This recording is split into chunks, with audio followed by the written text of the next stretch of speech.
तो आपका स्वागत है हमारे YouTube चैनल पर सृष्टि के आसपास पर।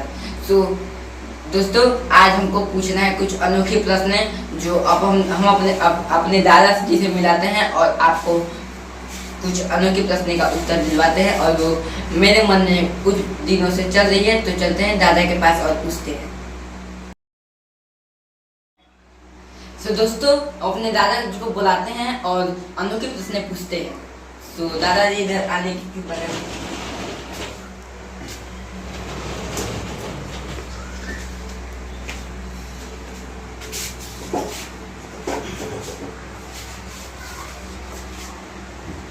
दादाजी मेरा नाम अंकित कुमार सिंह है और मैं आपसे कुछ प्रश्न पूछना चाहता हूँ। क्या मैं पूछ सकता हूँ? हाँ, तो प्रश्न पूछिए। तो दादाजी मेरा यह प्रश्न था कि जब कोई मर जाता है तो क्यों उसके लाश के पीछे राम राम सत्य है बोला जाता है? पूछिए।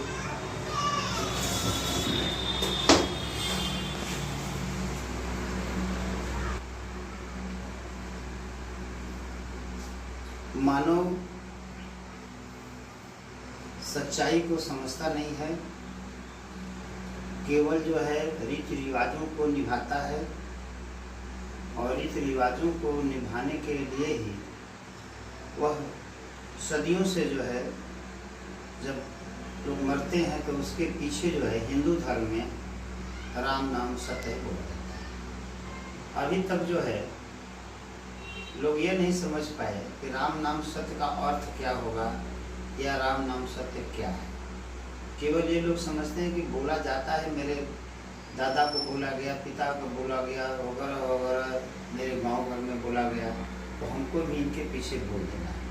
लेकिन यह जानना जरूरी है, समझना जरूरी है इसका जो है सार्थकता क्या है। जब तक से आदमी सार्थकता को नहीं समझेगा तो केवल बोलने से कुछ नहीं होगा। देखो राम नाम सत्य है, क्या चीज़ है? पहले तो हमको शब्दों पर ध्यान देना है। राम राम ये दो बार आ रहा है, तो एक राम तो शरीर का नाम है और एक नाम जो है जो राम आ रहा है, दूसरा राम, वह शरीर में रहने वाला परमात्मा का अंश आत्मा का नाम है। तो उसको हम राम भी कह सकते हैं, आत्मा भी कह सकते हैं। तो शरीर में रहने वाले आत्मा को हम राम से संबोधित करते हैं।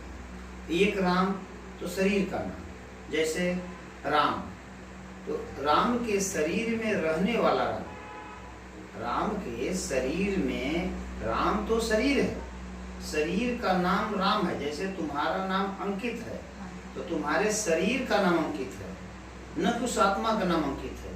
उस आत्मा का नाम जो है राम से संबोधित किया है, तो वह जो है संबोधन जो है राम से हो गया।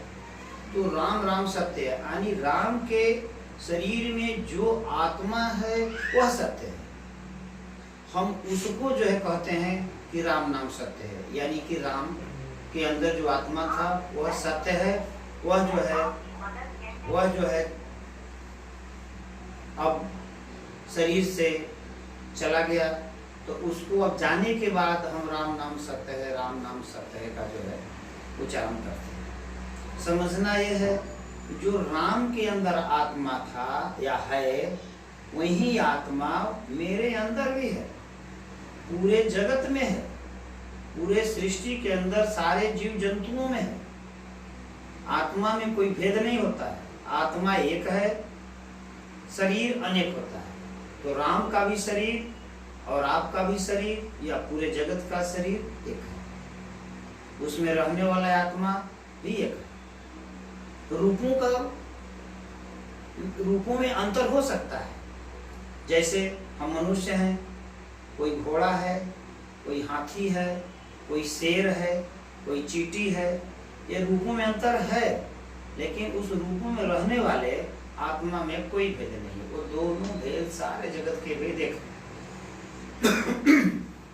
उसी आत्मा के स्वरूप में, जो आत्मा है उसी का स्वरूप पूरे सृष्टि में है, वह विशाल रूप में है।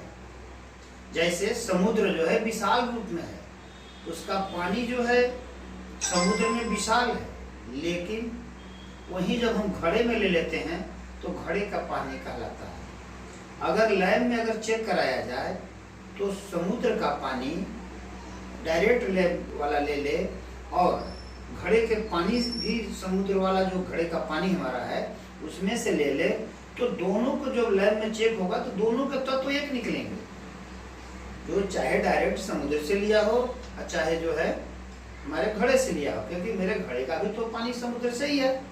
तो दोनों तत्व या दोनों जो है क्षार या दोनों उसमें जो भी चीजें हैं सब एक मिलेगा। उसी तरीके से परमात्मा जो है विशाल है, उसको हम परमात्मा कहते हैं, जिसे समुद्र कहते हैं।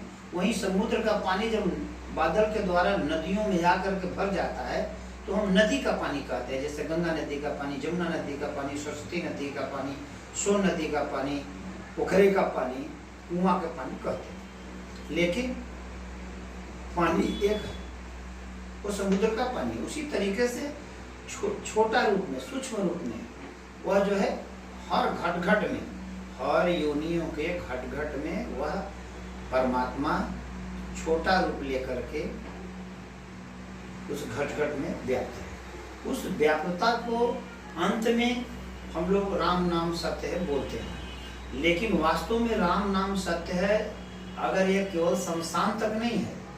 इसको समझने की जरूरत है कि जब तक व्यक्ति जीवित है तो उसी के संचालन पर यह शरीर चल रहा है। जब वह निकल जाएगा तो शरीर का संचालन नहीं होता। तो वही सत्य है। शरीर परिवर्तनशील है, यह शरीर छूट जाएगा, इसका फिर परिवर्तन होकर दूसरा रूप बनेगा। लेकिन आत्मा न तो परिवर्तनशील है न तो इसका दूसरा रूप बनेगा। आत्मा एक है, आत्मा में कोई भेद नहीं है, आत्मा का कभी भी अंत नहीं होता है। केवल उसका जो है परिवर्तन का मतलब जैसे आज आत्मा किसी के अंदर है, फिर वो निकल करके जाके, जैसे आज बादल का पानी बरसा और फिर वो जाके समुद्र में मिल गया, फिर अगले साल वो पानी बादल से बन के वाष्पित क्रिया होकर के फिर आ गया। उसी तरीके से यह आत्मा जो है इस शरीर में है, फिर दूसरे शरीर में चला गया। लेकिन राम नाम सत्य है। आदमी जब कोई मर गया तब तो उसको समझ में सुनी भी बात हो पा रहा है तो उसको समझना भी जरूरी है। वो समझे और ये समझे कि मेरे सामने वाला आदमी भी वही आत्मा का स्वरूप है। हम इसको किसी प्रकार के कष्ट न दें।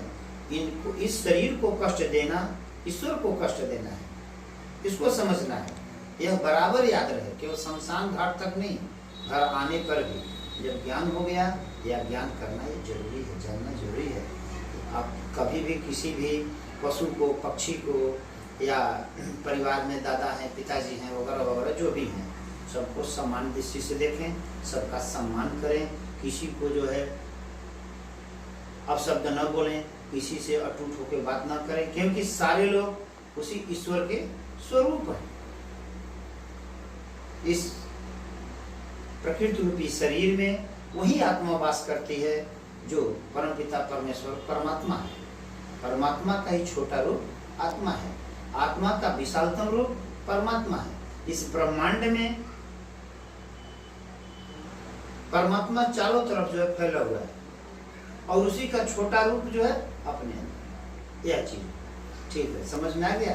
हाँ। अगर दोस्तों आपको भी कोई प्रश्न चाहिए या प्रश्न का उत्तर जानना है, आपके मन में चल रहा हो, तो उसको जानने के लिए आप मेरे कमेंट बॉक्स में मैसेज कर सकते हैं, कमेंट कर सकते हैं। उसका मैं दादाजी से पूछने का आग्रह करूंगा।